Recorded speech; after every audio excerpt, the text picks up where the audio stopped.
तर नमस्कार मित्रांनो, रेबल स्टार फार्म मध्ये तुमच्या सर्वांचं स्वागत आहे। बघू शकताय मस्तपैकी सूर्योदय तिकडे चालू आहे आणि महत्त्वाचं म्हणजे इकडे आपली शेळ्या बघा, इकडे होंडा शेळी, इकडे हे पिल्लं, ही शेळ्या, बोकड वगैरे मस्तपैकी थोडंसं सोयाबीनच्या 1-2 जुंगड्या बांधलेल्या आहेत। थोडंसं खाऊन घेता येते, एक नाश्ता म्हणून सकाळचा एक थोडासा नॉर्मली खुराक म्हणून बोकडांना आपल्या। तर बघा, व्हिडिओ बनवण्याचा उद्देश असाच आहे की आज आहे 1 ऑक्टोबर। 1 ऑक्टोबर म्हणजे कसं तुम्हाला सांगतो, आता इथून पुढं एक 4 ते 5 महिने आपल्या म्हणजे सगळीकडे संपूर्ण म्हणजे जगभरामध्ये थंडी वगैरे असते, थंडीचं वातावरण असते सगळीकडं। बऱ्याच शेळीपालकांचा विषय असतो की मी बाबा नवीन शेळीपालक आहे, मला तेवढी माहिती नाही शेळीपालनाची, तर मी शेळीपालनाची सुरुवात कुठून करू किंवा केव्हा करू।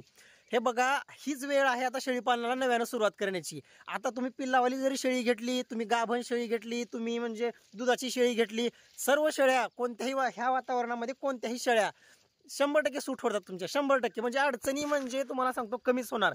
पहिल्याचे माणसं सुद्धा म्हणतात की शेळीपालन म्हणजे पावसाळा संपला की शेळ्यांचा रोगच हटला, आणि खरंच आहे। हे बघा, पावसाळ्यामध्ये ज्यावेळी सुरुवात करत असतो, आता नवीन शेळीपालनासाठी सांगतो मी की बाबा आता एक म्हणजे नवीन काहीतरी म्हणजे 10-15 5-6 शेळ्यापासून सुरुवात करणार आहेत, मस्तपैकी चारा लागवड वगैरे केलेला आहे, त्यांनी शेळ्या घेऊ शकता।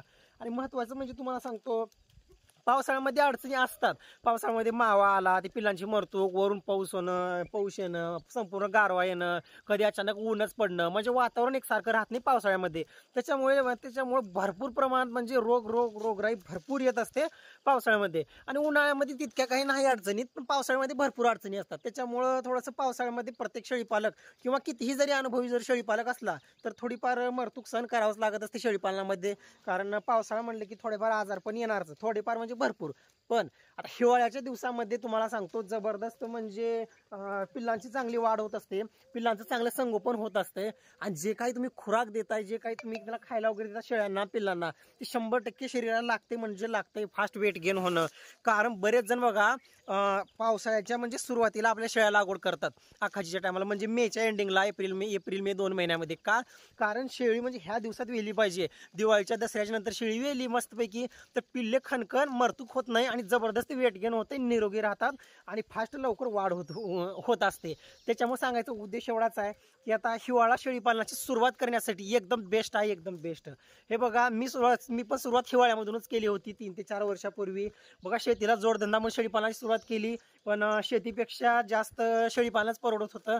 त्याच्यामुळे आवड इतकी जास्त आवड निर्माण झाली शेळीपालनाची, इतकी जास्त की मग घरच्यांना सुद्धा वाटायचं की काय शेळ्या घेऊन बसले, येड्याचं बाजार असं म्हणायचे। पण आता असं झालेलं आहे की यूट्यूब चॅनल मार्फत वगैरे थोडंसं म्हणजे तुम्ही सपोर्ट वगैरे करताय, चांगला व्हिडिओला प्रतिसाद भेटत असतो। आता 5000 सबस्क्रायबर लवकरच कंप्लीट होणार आहेत आपले।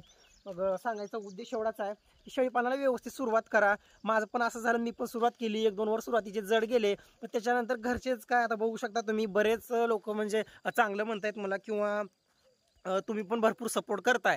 त्याच्यामुळं कमीत न्यू इयर पर्यंत येत्या 3 महिने आहेत आता, हे लास्टचे ह्या वर्षातले।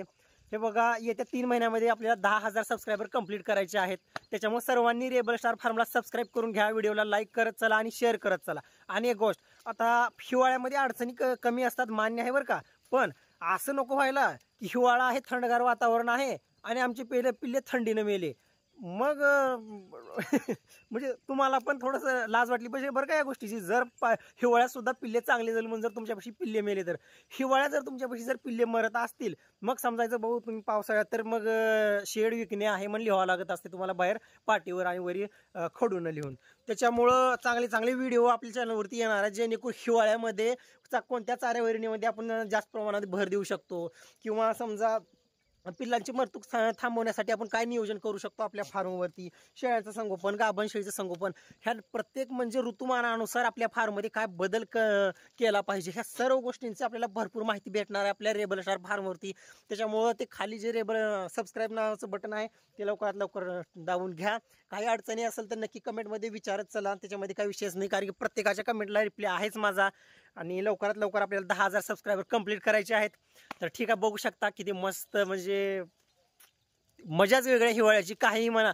खरं सांगायचं म्हणजे उन्हाळ्यापेक्षा पावसाळ्यापेक्षा हिवाळ्याचे जे दिवस जातात ना, एकदम फास्ट पण जातात आणि एकदम व्यवस्थित, ही मजाच वेगळी असते। ही कोवळं ऊन, ही थंडगार वारा, ही झाडं, ही जनावरं, मजाच वेगळी। एक सच्च्या शेळीपालकाला म्हणजे हिवाळा म्हणजे इतका अप्रूप असतोय की म्हणजे मी सांगू सुद्धा शकत नाही व्हिडिओमध्ये। मला तर हिवाळा म्हणलं की थोडं एनर्जी एकदम फास्ट। बघू शकता इकडं एक 3-4 असले जुंगडे बांधले बघा आपण बारके सोयाबीनचे. थोड्या शेळ्या खातात मस्तपैकी, कारण खाल्लेलं वगैरे चांगलं शरीराला सूट होत असते. बघू शकता आता बरेच म्हणजे व्यायाम वगैरे करतात बघा बरेच लोक हिवाळ्यामध्ये, मग तशातलाच विषय आहे हा पण. कारण की खाल्लेलं जे काही आहे आपल्याला असो किंवा जनावरांना असो लवकर पचते, पचनाला चांगली मदत होत असते, शरीराला लागत असते, फास्ट जबरदस्त रिझल्ट भेटत असतो प्रत्येक गोष्टीचा. त्याच्यामुळं काहीच ताण घेऊ नका, मस्तपैकी नियोजन करा. आणि नवीन शेळीपालकांसाठी म्हणजे 100% तुम्ही शेळीपालनाला सुरुवात करू शकता. बेशक सुरुवात करा.